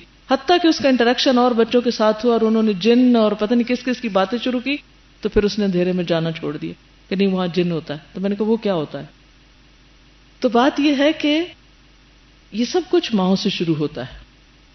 بچوں کو بہادر بنائیں، چھوٹی چھوٹی بات پہ انہیں مت ٹوکے، گر جاؤ گے، یہ ہو جائے گا، وہ ہو جائے گا. وہ بیچارے ابھی کہیں جا ہی رہے ہوتے ہیں تو 1 میل پہلے ہم چیخنا شروع کر دیتے ہیں ادھر نہ جاؤ. آپ اس سے آگے کی طرف جا کے کھڑے ہو جائیں اور دیکھیں کہ لمٹ کہاں ہے، کہاں تک آ سکتا ہے، وہاں تک نارملی اس کو آنے دیں اور اس کے بعد پکڑ کر دوسری طرف لے آئیں. بات ختم. چیخنے چلانے کی کیا ضرورت ہے؟ چونکہ بچپن سے بچے بزدل ہوتے ہیں، نہ وہ کوئی رسک لے سکتے، نہ وہ کوئی بڑا کام کر سکتے ہیں. پھر کیسی امت تیار ہو رہی ہے؟ ہماری گودوں سے تیار ہو رہی ہے نا. تو یہ ان گودوں سے پھر کہاں سے محمد بن قاسم نکلیں گے جو 17 سال کی عمر میں کوئی ایکشن کریں؟ وہ کوئی آسمان سے اتری مخلوق تو نہیں تھی. فرق یہ تھا یعنی صحابہ کرام کی زندگی میں بھی جو آؤٹ گوئنگ قسم کے لوگ تھے نا، ہر چیلنج کو قبول کرنے والے، وہ ان کی ماؤں کی وجہ سے تھا. مائیں بہادر تھی. تو بہرحال اس طرح حضور صلی اللہ علیہ وسلم کو ان کی والدہ کے پاس واپس چھوڑ دیا گیا. جی آپ فرمائیے. نہیں دیکھیے، میڈ اور میڈ میں بھی فرق ہوتا ہے. اگر آپ کے پاس ایسا ممکن ہو کہ بچپن سے ہی، اگر آپ مصروف بھی ہیں تو بچپن سے ہی کوئی آپ کی دوست، آپ کی ہمسائے، آپ کی رشتہ دار، آپ کی بہن یا کوئی بھی، آپ کی امی، اگر آپ ان کے پاس چھوڑتے ہیں جو ان کو اخلاق سکھانے والے ہیں، جو ان کی اچھی تربیت کرنے والے ہیں، تو کوئی حرج نہیں. لیکن اگر آپ جاہل آیا کے پاس چھوڑ رہے ہیں جو بات بات پہ گالیاں بک رہی ہے یا پھر وہ بچے کو ابیوز کر رہی ہے کسی بھی طرح، تو اس سے بڑا کوئی ظلم نہیں کہ آپ بازار گھومنے کے لیے بچے کو کسی سرونٹ کے پاس چھوڑ کے چلے جائیں اور وہ معلوم نہیں اس کے ساتھ کیا سے کیا کرے. اس میں کوئی حرج نہیں کہ بچے کو کسی کے پاس چھوڑا جائے اگر کسی خاص مصروفیت کی وجہ سے. مثلا مجھے پی ایچ ڈی کے لیے جانا تھا تو مجھے اپنی بچیوں کو چھوڑنا پڑا. دل میرا مان نہیں رہا تھا تو میں نے اپنے والد سے کہا کہ ان کی تربیت کیسے ہوگی، کیونکہ وہ مجھے انکریج کرتے تھے کہ تم پڑھو آگے اور تم اس کی فکر نہیں کرو، بچوں کو ہم سنبھالیں گے. وہ کہتے تھے ان کی تربیت کون کرے گا؟ کہتے تمہاری تربیت کس نے کی تھی؟ ان کا یہ جملہ آج تک مجھے نہیں بھولا، اور ان کے اس جملے نے مجھے حوصلہ دیا تھا کہ اب میں مطمئن ہوں. اور الحمدللہ جو دین کی محبت میں نے دینی تھی شاید اس سے بڑھ کر انہوں نے میرے ان بچوں کے دل میں ڈالی جن کو چھوڑ کر میں پڑھنے کے لیے گئی تھی. تو اس میں کوئی حرج نہیں کہ اگر کسی کام کے لیے آپ کو بچے کو کسی اور کے پاس چھوڑنا پڑتا ہے تو اس سے نہ تو کوئی بچے کے اوپر ظلم ہے اور نہ ہی اس کے ساتھ کوئی زیادتی ہے. بس شرط یہ ہے کہ آپ کس کے پاس چھوڑ رہے ہیں. اس حکم کو عام نہیں لیجیے. ہماری میڈز بتاتی ہیں کہ کیا ہوا بچے کے ساتھ. اس سے پتہ چلتا ہے کہ ان کے اپنے اخلاق کیسے تھے.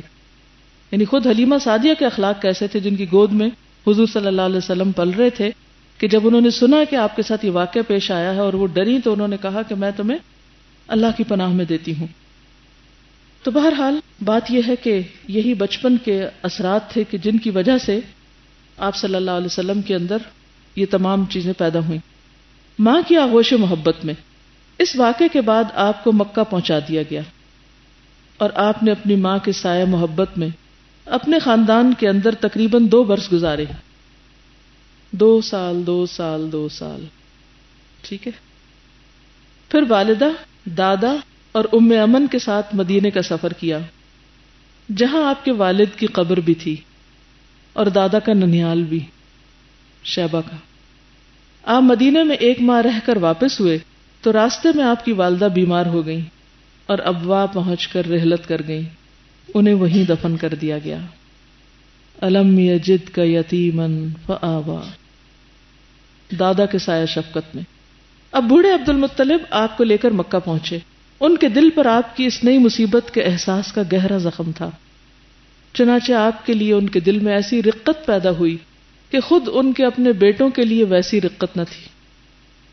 وہ آپ کی بڑی قدر کرتے، اپنی اولاد سے بھی بڑھ کر چاہتے، خوب اکرام کرتے. ان کا خاص فرش جس پر کوئی دوسرا نہ بیٹھ سکتا تھا اس پر آپ کو بٹھاتے، پیٹھ پر ہاتھ پھیرتے، آپ کی نقل و حرکت دیکھ کر خوش ہوتے اور یقین رکھتے تھے کہ آئندہ آپ کی نرالی شان ہونے والی ہے. لیکن ابھی آپ کی عمر صرف 8 برس 2 مہینے اور 10 دن ہوئی تھی کہ عبد المطلب بھی انتقال کر گئے. almost another 2 years and few months. لیکن اس ایج میں جس طرح وہ محبت دے رہے ہیں تو 7 سال تک بچے کے ساتھ شفقت، محبت اور محبت میں بچے کا اکرام. ہم بچوں کی بے عزتی بہت کرتے ہیں. تم تو ہو ہی ایسے. اور تم تو کبھی نہیں سیکھو گے. اور ان کو مارنا اور ان کو تکلیف دینا، یہ تمام چیزیں بچے کی پرسنالٹی پر منفی اثرات ڈالتی ہیں. 7 سال تک بچے کے ساتھ پیار، محبت، اس کی قدر، اس کی عزت، اس کے جسم پہ ہاتھ پھیرنا، اس کے کاموں کو دیکھ کر خوش ہونا، اسے انکریج کرنا، یہ سب اس کا کانفیڈنس بلڈ کرتا ہے. یہ نہایت ضروری ہے. تو اب والد کے بعد، والدہ کے بعد دادا بھی فوت ہو گئے ہیں. الم یجد کا یتیمن فآوا، تو چچا کی کفالت میں آ جاتے ہیں. اب آپ کے چچا ابو طالب نے آپ کی کفالت کا بیڑا اٹھایا. یہ آپ کے والد کے سگے بھائی تھے. انہوں نے آپ سے خاص رحمت اور شفقت برتی. وہ مالدار تو نہ تھے، لیکن آپ کی کفالت کے بعد اللہ تعالیٰ نے ان کے تھوڑے سے مال میں اس قدر برکت دی کہ ایک آدمی کا کھانا پورے کنبے کے لیے کافی ہو جایا کرتا تھا. خود آپ بھی صبر و قناعت کا نمونہ تھے. جو کچھ ملتا اسی پر قناعت فرماتے، جو کچھ ملتا اسی پر قناعت فرماتے. تو یہ جو قناعت تھی یہ آگے چل کر بھی آپ کے بہت کام آئی. حضرت انس رضی اللہ تعالیٰ عنہ کہتے ہیں کہ صحابہ کرام خندق کھودتے ہوئے یہ شعر پڑھتے جا رہے تھے کہ ہم وہی لوگ ہیں جنہوں نے محمد صلی اللہ علیہ وسلم کے ساتھ بیعت کی ہے کہ موت تک جہاد کریں گے. اور نبی صلی اللہ علیہ وسلم نے فرمایا کہ اے اللہ، اصل خیر تو آخرت کی خیر ہے، پس تو انصار و مہاجرین کو معاف فرما. پھر نبی صلی اللہ علیہ وسلم کے پاس جو کی روٹی لائی گئی جس پر ایسی چربی تھی جس کا ذائقہ بدل چکا تھا. سب نے اسی کو تناول فرما لیا اور نبی صلی اللہ علیہ وسلم نے بھی اس کو کھایا. فرمایا کہ اصل بھلائی تو آخرت کی بھلائی ہے. یہ اخلاق کہاں سے آیا تھا؟ یہ جو جنگوں میں ایک ایک کھجور کھا کے اور جو کی روٹی اور اوپر وہ چربی جس کا ذائقہ بدل چکا تھا، وہ کیسے کھا پائے تھے؟ اور یہ کھا سکتے تھے تو ہی کام کر سکتے تھے. جو شخص اپنے عیش و عشرت سے نہیں نکل سکتا وہ دین کا کام نہیں کر سکتا. اور یہی چیزیں آپ کے مزاج کا حصہ بن گئی تھی. اتنے ہمبل تھے آپ کہ جب کوئی غلام بھی آپ کو دعوت دیتا تو قبول کر لیتے، خواہ وہ جو کی روٹی کیوں نہ ہوتی. آپ کے پاس کھجوریں لائی جاتی جس میں سسری ہوتی. بعض اوقات ایسا ہوتا ہے نا، کھجور پرانی ہو جاتی ہے نا، چھوٹے چھوٹے کیڑے سے پڑ جاتے ہیں. آپ اس کو صاف کر کے کھا لیتے تھے. اگر ہم ہو تو کیا کریں؟ کھول کر رکھ دیں، پھر دوسری اٹھائیں، کھول کے رکھ دیں، اور ساری پلیٹ میں سے صرف کوئی ایک آدھ جو بہت ہی عمدہ ہو وہ کھا لیں، اور باقی سب بن میں. کتنا کھانا ضائع کرتے ہیں. اور پھر کہتے ہیں خرچہ پورا نہیں ہوتا، تنخواہ کافی نہیں ہوتی. جو ویسٹیج ہوتا ہے اس کا خیال ہی نہیں کبھی. ایک اور حدیث میں آتا ہے کہ آپ کو جو کی روٹی اور بدبودار چربی کی دعوت بھی دی جاتی تو آپ قبول کر لیتے تھے دعوت. نبی صلی اللہ علیہ وسلم نے فرمایا، میری امت کے بدترین لوگ وہ ہوں گے، امت کے جو نعمتوں میں پالے جائیں گے، وہ طرح طرح کے کھانے مانگیں گے، طرح طرح کے کپڑے اور گفتگو میں بے احتیاطی کریں گے. یعنی بد زبانی، بے لحاظ زبان، اور پھر نعمتوں کی وجہ سے کسی چیز پر ان کی قناعت نہ ہوگی، کسی چیز پر ان کا صبر نہ ہوگا، کہ ایک کے بعد ایک چیز کی طلب. ایک آئس کریم کھا لی تو پھر ندیدہ پن ختم تو نہیں ہوا، پھر اور کی خواہش، پھر اور کی خواہش. اور ایک اور روایت میں آتا ہے وہ رنگ برنگے مشروب مانگیں گے، کلرڈ ڈرنکس، اس کا مطالبہ کریں گے، سادہ پانی نہیں پی سکیں گے. تو ایسے لوگوں کو کیا کہا گیا؟ بدترین لوگ. اس کا یہ مطلب نہیں کہ کوئی نعمت استعمال نہیں کر سکتے. معاملہ ہے یہاں حرص کا، طلب کا، خواہش کا، انہی چیزوں کے پیچھے بھاگنے کا، اسی چیز کو زندگی سمجھنے کا، اور اس چیز کو زندگی کی ذمہ داریاں اور اپنا حق اور ضرورت سمجھنے کا. یعنی اب جو عیش و عشرت کی چیزیں ہیں ان کو ہم کیا سمجھتے ہیں؟ ضرورت، نیڈ، کہ اگر یہ نہیں تو پھر آنسو گر رہے ہیں. اگر کسی بچی کو ماں باپ کے گھر میں یہ سب پیمپرنگ ہوئی، اس کی یہ سب کچھ ملا، سسرال والوں میں ذرا سی کچھ سختی تھی یا اصولوں کی پابندی تھی، تو وہ کہتی میں تو یہاں رہ ہی نہیں سکتی، مجھے یہاں کا کھانا پسند نہیں، مجھے یہاں کا کپڑا پسند نہیں، مجھے یہاں کا رہن سہن پسند نہیں، میں واپس آنا چاہتی ہوں. اور ماں باپ کیا کہتے ہیں؟ جی بیٹا واپس آ جاؤ، سو بسم اللہ، تمہارے لیے ہمارے گھر میں کھانا نہیں؟ جی کھانا تو ہے مگر شوہر نہیں، شوہر وہی ہے جہاں رہنا گوارا نہیں. اور چھوٹی چھوٹی باتوں پہ طلاقیں، یہ صرف کس وجہ سے؟ دنیاوی عیش و عشرت کی وجہ سے. ہمیں اس سے نکلنا ہوگا، زندگی کے اعلیٰ مقاصد اختیار کرنے ہوں گے۔ مجھے جو چیز پہلے بھی سیرت پڑھنے میں بہت زیادہ فیل ہوئی تھی اور آج پھر، کہ اگر اللہ تعالیٰ چاہتے تو نبی صلی اللہ علیہ وسلم کا جو دل ہے وہ پہلے ہی شیطان کے حصے سے خالی کر کے پیدا کرتے ان کو، تو کیوں اس پورے پروسیس سے ان کو گزارا گیا؟ اور ظاہر ہے کہ ان کو بھی تکلیف ہوئی ہوگی، لیکن آج مجھے یہ بات سمجھ میں آئی کہ اس سے اللہ تعالیٰ ہمیں یہ سکھانا چاہتے ہیں کہ جب ہم بھی اپنے دل کو شیطان سے خالی کرنے کی کوئی کوششیں کریں گے تو اس میں تکلیف ہوگی، اور بغیر تکلیف کے تو نبی کا دل بھی صاف نہیں ہوا، تو ہمارا بغیر تکلیف کے کیسے صاف ہوگا؟ اور اسی سے ریلیونٹ پھر مجھے یہ بات سمجھ میں آتی کہ ہمارے اوپر کوئی بھی تکلیف آئے ہم اس کو ظلم کے فوراً اندر لے جاتے ہیں، ظلم۔ میں یہ چاہتی ہوں کہ ہم سب آج کم از کم ایک یہ لفظ جو ہے ظلم، اس کو جا کے تھوڑا سا اینالائز تو کریں کہ آخر ظلم کیا ہے؟ کیا صرف تھوڑی دیر گرمی برداشت کرنا ظلم ہے؟ کیا گھر کو تھوڑی دیر چھوڑ کر آنا ظلم ہے؟ کیا ظلم ہے؟ اگر ہمیں تھوڑی دیر کے لیے کوئی چیز نہیں ملی، کوئی عیش نہیں ملی، کوئی ہماری خواہش پوری نہیں ہوئی، کسی نے ہماری بات نہیں مانی، کسی نے ہمیں ٹوک دیا، ناراض ہو گئے، کچھ کر لیا، یہ سب ظلم ہے۔ لیکن جب ہم اپنے دین کو جاننے بوجھنے کے باوجود اس کے اوپر پوری طرح عمل نہیں کرتے، یہاں پر اتنی محنت سے سیکھنے کے باوجود یہاں سے کسی بھی لیسن پر جا کے عمل نہیں کرتے، تو یہ ظلم ہے، یہ ظلم ہے۔ شکریہ۔ السلام علیکم۔ وعلیکم۔ مجھے پچھلے دنوں پی ایم میں جانے کا اتفاق ہوا تھا، میرے ایک کزن تھے تو ان کی پاس آؤٹ پریڈ تھی، تو ساری فیملی کے لوگ انوائٹڈ تھے وہاں پہ۔ مطلب جو ڈسپلن کی پیک میں وہاں دیکھ کر آئی ہوں اس کو میں ڈسکرائب نہیں کر سکتی کہ میں کیا دیکھ کر آئی ہوں وہاں پہ۔ چونکہ ڈسٹنگوشڈ کیڈٹس میں سے تھا میرا کزن، تو فیملی کو اس کے سارے کورس انچارجز کے ساتھ ملوایا گیا، تو ایک میجر کو میں نے دیکھا وہ آ کے جس طریقے پہ وہ بیٹھے ہیں، میں حیران ہو گئی کہ مطلب سبحان اللہ، اب سمجھ آتی ہے کہ یہ اتنے ڈسپلنڈ کیوں ہے سب لڑکے۔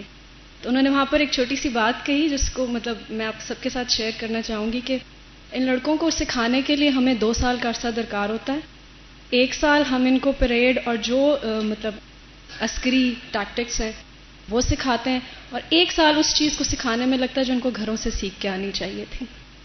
ٹیبل مینرز، کھانا کیسے کھانا ہے، بات کیسے کرنی ہے، سونا جاگنا، یہ سب آداب۔ اتنے زیادہ اسٹوڈنٹس، اتنے زیادہ کیڈٹس تھے، کوریڈورز میں خاموشی، کسی لڑکے کو، لڑکے ہیں اب سب، وہ 18 سے 22 کے درمیان ان کی عمریں تھیں، اور وہ اتنے حوصلے سے بات کرتے تھے اگر وہ کرتے تھے۔ سلام مسٹ تھا ہر ایک کے لیے، تب ہر ایک کو انہوں نے نہیں دیکھا کہ یہ ہمارے جاننے والے ہیں نہیں جاننے والے، قریب سے گزرے، السلام علیکم میم، السلام علیکم میم، ہر ایک کو، یعنی عورتیں ہیں مرد ہیں سب کو وہ سلام کر رہے ہیں، کسی کو ہو ہا ہا کر کے ہنستے نہیں دیکھا۔ ہمارے ہاں عموماً آپ یونیورسٹیز کے کوریڈورز میں دیکھیں لڑکے کس طرح سے بیٹھے ہوتے ہیں، تو ان کے جو انسٹرکٹرز تھے جس طریقے پہ وہ ان کا بیہیویئر تھا ویسے ہی آگے کیڈٹس کا تھا۔ تو مجھے سمجھ آ گئی کہ ایکشنز جو ہیں، واقعی کسی نے کہا کہ they speak louder than the words, actions ہوں گے تو پھر آگے تربیت ہوگی ایزیلی، اور اس کے لیے محنت کرنی ہوگی۔ السلام علیکم۔ میں اپنا تھوڑا سا بتانا چاہوں گی کہ میری والدہ ہیں، ہماری تربیت کیسے کی۔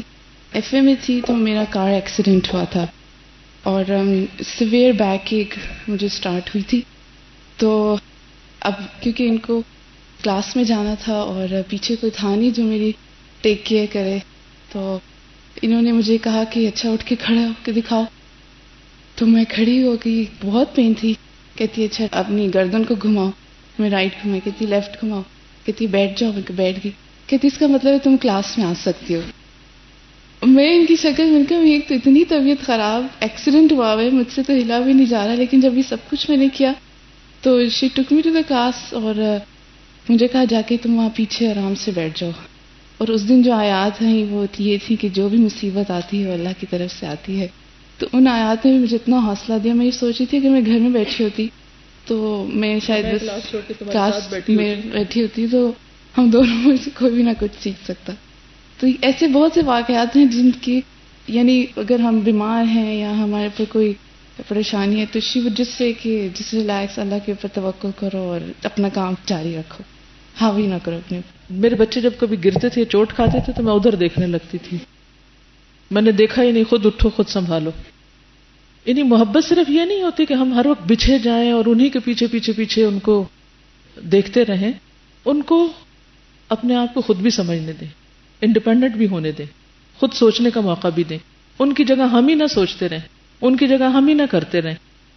اور زندگی واقعی ایک مشکل چیز ہے. اگر ہم بچوں کو یہ کہیں گے کہ یہ بھی تمہارے ساتھ جاتی ہوگی اور یہ بھی ہو گئی، تو پھر زندگی گزارنا مشکل ہو جائے گی.